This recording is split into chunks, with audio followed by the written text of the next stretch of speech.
8-year-old Emily walked into her school one normal morning, but she never walked out. For 3 years, police found nothing, until her mother noticed something chilling on Google Maps that no one else had seen. She was wearing her favorite pink hoodie. That's the detail Sarah Carter always comes back to. Not the sound of the school bus rumbling past their front yard. Not the smell of burnt toast she'd scraped over the sink at 7:14 in the morning. Not even the argument they'd almost had about Emily forgetting her permission slip. Again. No. What Sarah remembers most, in the sharpest and most unforgiving way a memory can lodge itself inside a person, is that pink hoodie. It had a small iron-on star on the left sleeve. Emily had picked it out herself from a thrift store rack the previous winter, clutching it like it was made of gold, looking up at her mother with those wide brown eyes that could disarm almost anyone. "It's a space hoodie, Mama," she'd said, completely serious. "Stars belong in space, and I'm gonna be an astronaut someday." Sarah had laughed. She always laughed at the things Emily said, not because they were funny, but because they were so perfectly, entirely Emily. That was the Emily the world knew, if only briefly. 8 years old. 3rd grade.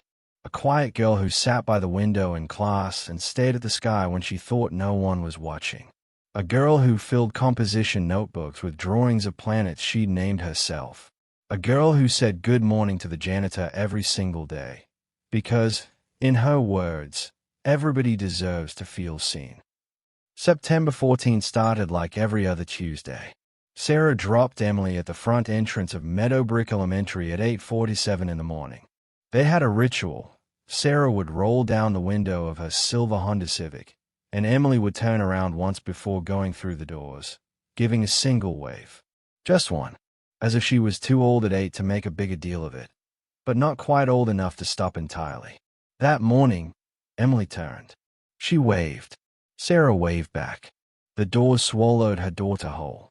Sarah pulled away from the curb, already mentally calculating how many minutes she had before her shift started at the diner on 5th Street.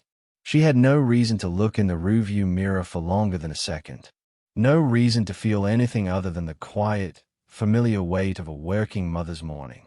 No reason to think that the wave she'd just returned to her daughter would be the last conversation they would ever have. She didn't know yet. She didn't know that by 9:12 that morning, her daughter would be gone, and she wouldn't know the full truth of what happened for another 3 years. The first phone call came at 9:47 a.m.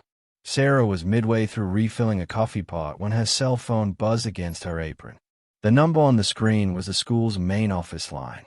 She almost let it go to voicemail. She wasn't supposed to have a phone on the floor, but something made her answer. Call it instinct.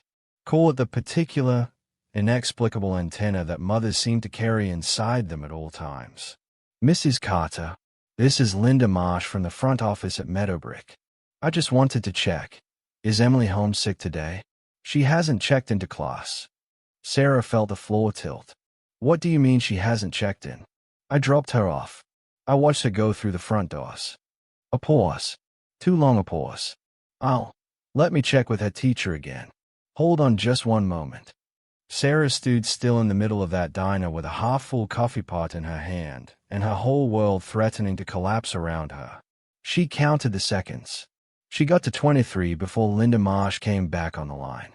"Mrs. Carter, Emily wasn't in class this morning. We've done a quick check of the hallways, but we can't find her. I think we should call." Sarah was already untying her apron. She drove to Meadowbrook in 7 minutes, a drive that normally took 12. By the time she arrived, the principal had already contacted the local police department, and 2 officers were standing in the main lobby with their hats in their hands, which is never a good sign. The school went into soft lockdown at 10:15 a.m. Every classroom was checked. Every closet. Every restroom on every floor. The gym. The cafeteria kitchen. The storage rooms underneath the gymnasium stairwell. The boiler room in the basement that smelled like old pipes and chalk dust and was never used by students, ever. Teachers stood in their doorways with wide eyes and hands pressed over their mouths, watching officers move through the building with a quiet, terrible efficiency. Emily Carter was not in the building, but she had been. The school's front entrance camera, a grainy, slightly fish-eyed lens mounted above the main doors, had captured Emily walking inside at exactly 8:49 a.m. She was alone. She was carrying her backpack, the purple one with the glow-in-the-dark constellation patches. She was wearing her pink hoodie with the star on the sleeve. Her hair was in a ponytail, a little crooked the way it always was when she did it herself because Sarah had been running late that morning. She walked through the doors, and then, somewhere inside a building full of nearly 400 children and 42 staff members, Emily Carter simply ceased to exist. The lead investigator assigned to the case was a detective named Marcus Webb, a 15-year veteran who had worked missing persons cases before. He was calm in the way that experienced law enforcement officers learn to be calm, not because the situation isn't terrifying, but because panic helps no one, least of all the family. He sat across from Sarah Carter in a conference room at the police station that evening, with a cup of coffee she hadn't touched and a yellow legal pad he kept writing things on, and he explained what they knew so far. The front camera had Emily entering at 8:49. At 8:51, a different camera, mounted at the junction of the main hallway and the East Wing corridor, showed Emily walking, but not toward her classroom. She turned right at the junction, heading down what staff called the service corridor. It was a long, narrow hallway that ran along the back of the school building, connecting the old gymnasium storage rooms to the rear service exit and a rarely used utility door. Third-grade classrooms were in the West Wing. Emily had no reason to be in the service corridor. At 8:52, the camera covering the back section of the service corridor should have picked her up, but that camera had been malfunctioning. The maintenance log showed it had been intermittently offline since the previous Thursday. A work order had been submitted. It simply hadn't been repaired yet. Is it possible the camera was tampered with? Sarah asked. Detective Webb was quiet for a moment before answering. We're looking into every possibility, he said. That's the sentence that told Sarah everything she needed to know about how serious this was. When a detective stops giving you direct answers and starts giving you careful ones, you understand that the thing you hoped was a misunderstanding is almost certainly not. Over the next 72 hours, investigators interviewed every adult who had been in the school building on the morning of September 14th. Teachers, the assistant principal, 3 parent volunteers who had come in for a book fair setup, the school nurse, the cafeteria staff, 2 delivery drivers who'd made service entrance stops before 9 a.m., and the school's custodial and maintenance staff, 4 people in total, including a man named David Reynolds, who had been employed at Meadowbrook Elementary for 2 years and 3 months. David Reynolds was 38 years old, medium height, quiet, friendly enough that nobody thought twice about him. He knew the school's layout better than most of the teachers did. He knew where every camera was mounted, which ones were reliable and which ones cut out, which doors locked automatically and which ones didn't. He had been working in the service corridor on the morning of September 14th. When asked if he had seen Emily, he shook his head. Politely, evenly. He hadn't seen her, he said. He'd been replacing a water pipe coupling near the utility closet all morning. Kept his head down. Minded his own business.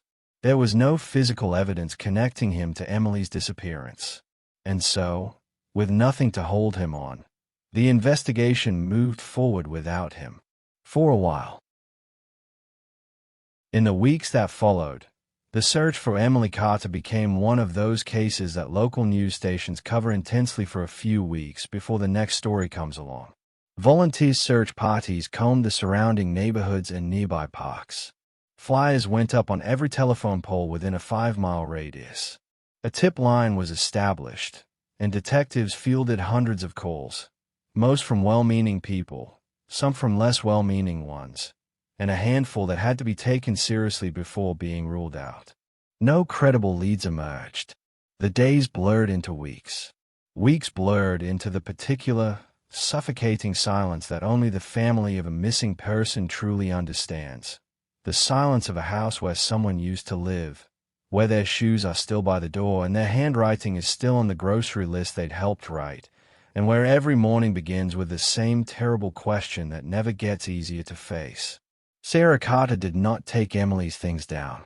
She did not dismantle the little reading nook Emily had built herself in the corner of her bedroom out of 3 throw pillows and a flashlight and a keratin rod draped with a bedsheet. She did not store away the composition notebooks full of planet drawings.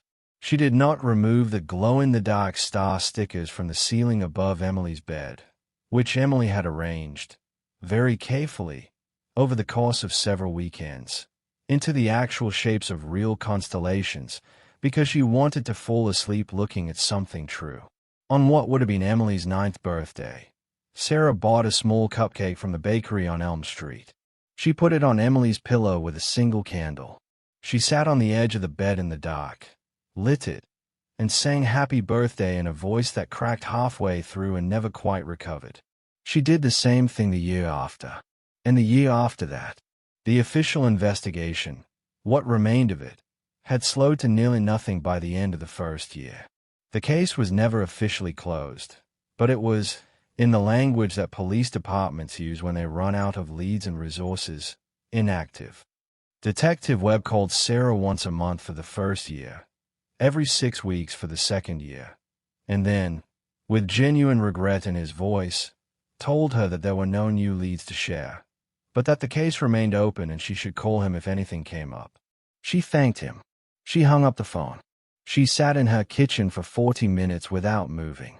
And then she started doing what she had been doing every night for 2 years already. She sat down at the laptop she'd bought secondhand from the library's equipment sale, opened her browser, and started searching. Forums dedicated to missing persons cases. Facebook groups where volunteers cross-reference sightings and old news articles. Websites where amateur investigators pooled their knowledge and pointed each other toward details the official investigations might have missed. She read everything. She contributed where she could. She shared Emily's photo until she'd run out of places to share it. And she waited for something, anything, that felt like a real thread to pull. On a Wednesday night in October, 3 years and 1 month after Emily disappeared, Sarah found it. Not in a forum. Not in an article.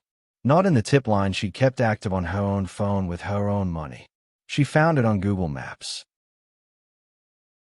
It started with a message from a woman named Diane, a volunteer with a missing persons network who operated out of Minnesota and had never met Sarah in person but had become, over 18 months of late-night message exchanges, something close to a friend. Diane had read a piece somewhere.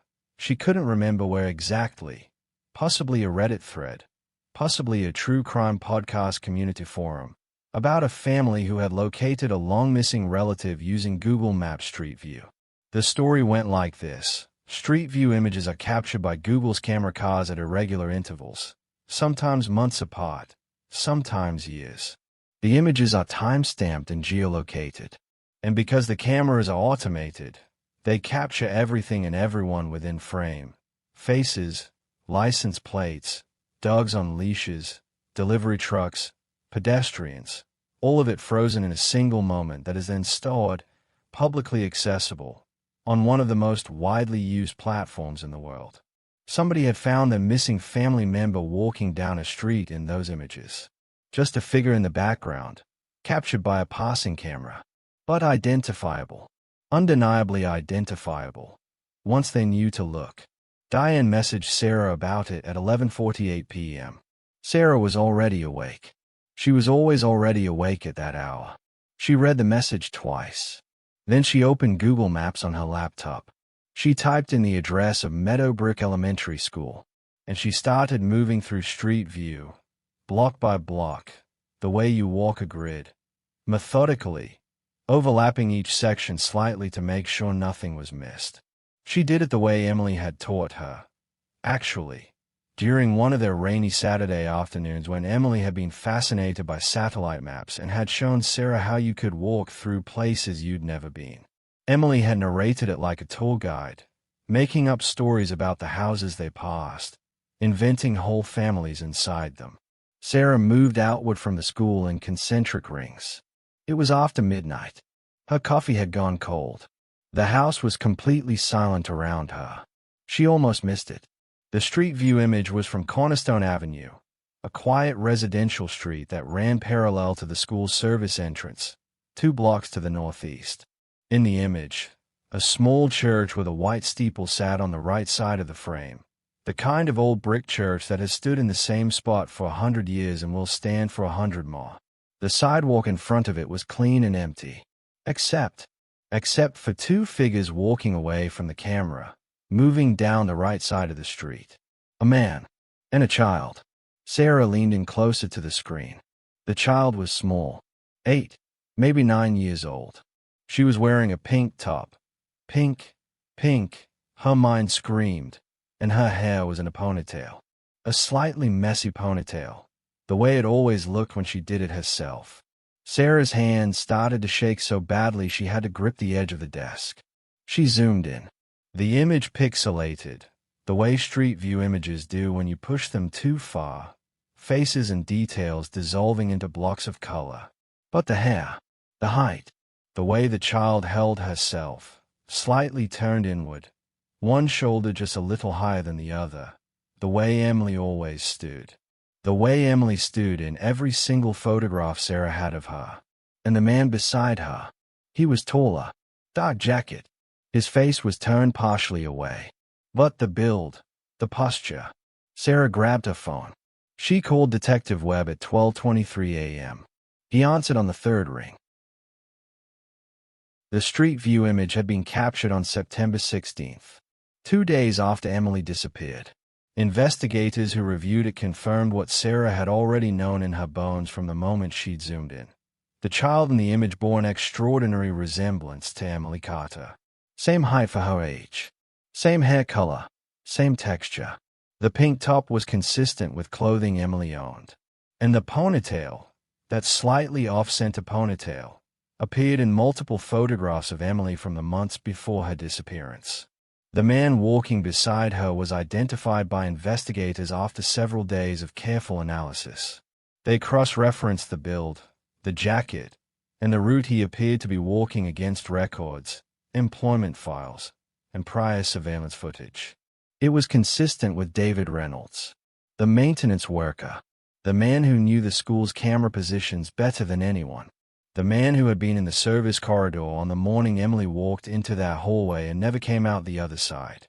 With this new information, not conclusive on its own, but significant enough to justify the next steps, investigators obtained a warrant to search David Reynolds' property. He lived alone in a house on the outer edge of town, a 2-story structure set back from the road on a large lot, with a detached garage and a section of wooded land behind the property that hadn't been cleared in years. The search team entered the premises on a Thursday morning. What they found inside the garage would take years off the lives of the officers who catalogued it. The garage had a false wall. It wasn't sophisticated, just drywall over framing, painted the same color as the rest of the interior, with a small latch hidden behind a shelving unit that held oil cans and old tools. But behind it was a room. Small, maybe 8 by 10 feet. A single bare bulb on a cord hanging from the ceiling. Inside that room were items that investigators would later describe in court documentation with clinical precision, the way that legal language tries to create distance between the reader and the unbearable truth of what it is describing.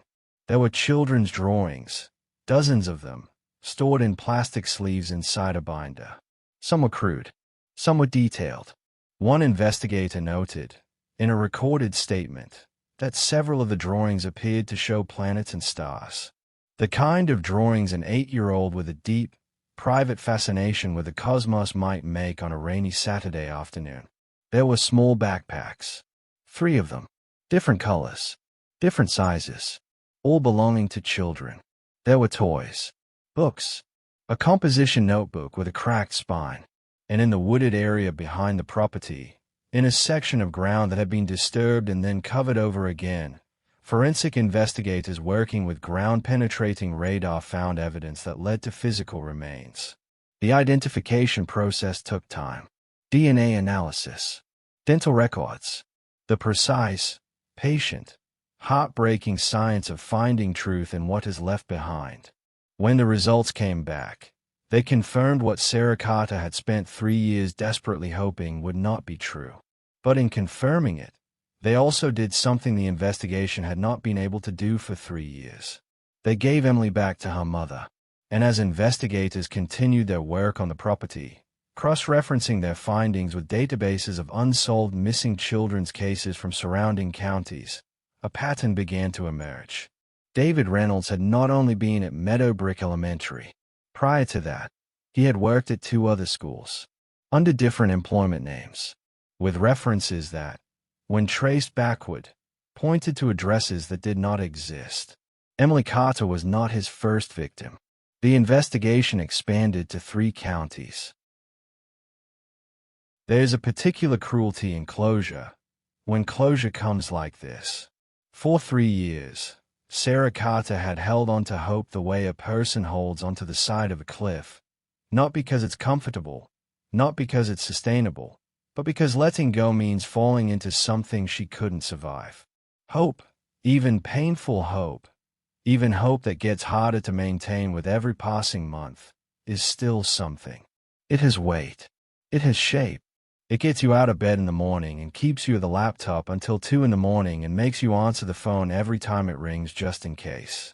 When Detective Webb came to her door on a Friday afternoon and asked if he could come inside, Sarah already knew. She had known since the moment she'd found that image. She had known the way mothers sometimes know things before the evidence arrives to confirm them, because knowing and accepting are 2 different things, and she had been knowing for a long time. She made him a cup of coffee. They sat at the kitchen table. He told her, carefully and gently, what the investigation had found. She listened to all of it without looking away. She asked one question when he was finished. Did she suffer? He told her the truth as gently as the truth could be told. Then he left, and Sarah sat in her kitchen in the silence of the house that had held Emily's absence for 3 years, and she let herself grieve in a way she had never let herself fully grieve before. Because grieving fully had always felt like giving up. And she hadn't been willing to give up. Not until now. Not until she knew. David Reynolds was arrested and charged with multiple counts, including the abduction and murder of Emily Carter and charges related to additional victims identified during the expanded investigation. The trial would take nearly 18 months to complete. The verdict, when it came, was unanimous. He would spend the rest of his life in prison. For the families of the other children identified in the investigation, the arrest brought the same terrible mixture of relief and devastation that Sarah understood intimately. There is no good version of this kind of truth. There is only the truth itself, and the question of what you do with it afterward. In the months after David Reynolds' arrest, something happened that Sarah Carter had not anticipated. Other families contacted her. Parents of other missing children. Parents who were still in the part of the journey Sarah had just lived through. The years of searching, of waiting, of not knowing. They had heard the story. They had heard that a mother had found something on Google Maps that broke open a cold case. And they wanted to know how she had done it. Sarah began helping them. She learned the methodology. More precisely, she organized what she had already been doing instinctively into something teachable. How to systematically move through Street View in the area surrounding a lost known location.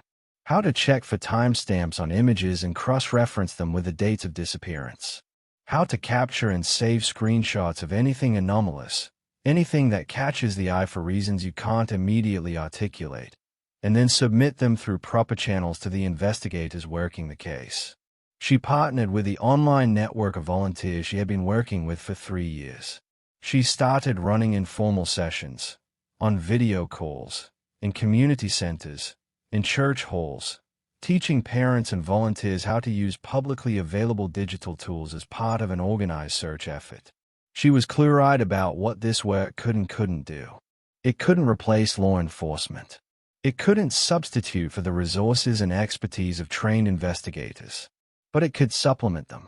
It could put eyes on geographic areas that stretch beyond what any single department had the bandwidth to physically cover. It could find the detail in the background of an image that no one had thought to look at. It could do what Sarah had done at 12:30 in the morning, sitting at her second-hand laptop with a cold cup of coffee, moving through the streets of her own neighborhood looking for her daughter. It could refuse to stop looking. Detective Marcus Webb, in a statement he made at a community forum several months after the arrest, said something that has stayed with many of the people who heard it. He said, "The official record will show that this case was reopened on the basis of new evidence." And that's true. But the unofficial truth is that the new evidence existed because one person kept looking long after the world had stopped. That changes things. That changes what's possible. Sarah Carter was in the room when he said it. She didn't say anything in response. She just nodded, the way people nod when something is true and there are no words that add to it. Emily Carter had a theory about stars that she shared with her mother once. On a night when they were lying on a blanket in the backyard looking up at the sky because the power had gone out and there was nothing else to do, and it turned out to be one of the best evenings either of them could remember. She was 7 years old. She had been reading a library book about astronomy, a real one, not a children's version, because the children's version, she explained seriously, left too much out. She said, "Mama, you know how the light from some stars takes thousands of years to get here. So when you're looking at a star right now, you're actually seeing light that left that star before any of us were even born, before anybody was even alive." Sarah said she knew that. Emily thought about it for a while. Then she said, "So the star might not even be there anymore. It might have already burned out. But the light is still traveling. The light is still coming." She paused. Then she said, "I think that's what love does, too." Sarah was quiet for a moment. Then she said, "I think you might be right." Emily smiled at the sky. "I'm writing a book about it," she said, "in one of my notebooks." Sarah never found that notebook, but she found everything else. And on the morning of David Reynolds' sentencing, she wore a pink hoodie to the courthouse. Not Emily's. Emily's was gone. But one she had found at a thrift store, off a rack, almost identical. She picked it out and held it for a long time in the aisle before she bought it. It didn't have a star on the sleeve. When she got home that night, she found an iron-on star patch at a craft store, the kind that comes in a little packet with a sheet of instructions. She pressed it onto the left sleeve, exactly where Emily had put hers. She hung it on the back of Emily's bedroom door, where it has stayed ever since. Because some things keep traveling long after the source is gone, and a mother who refuses to stop looking is proof that the light never really goes out.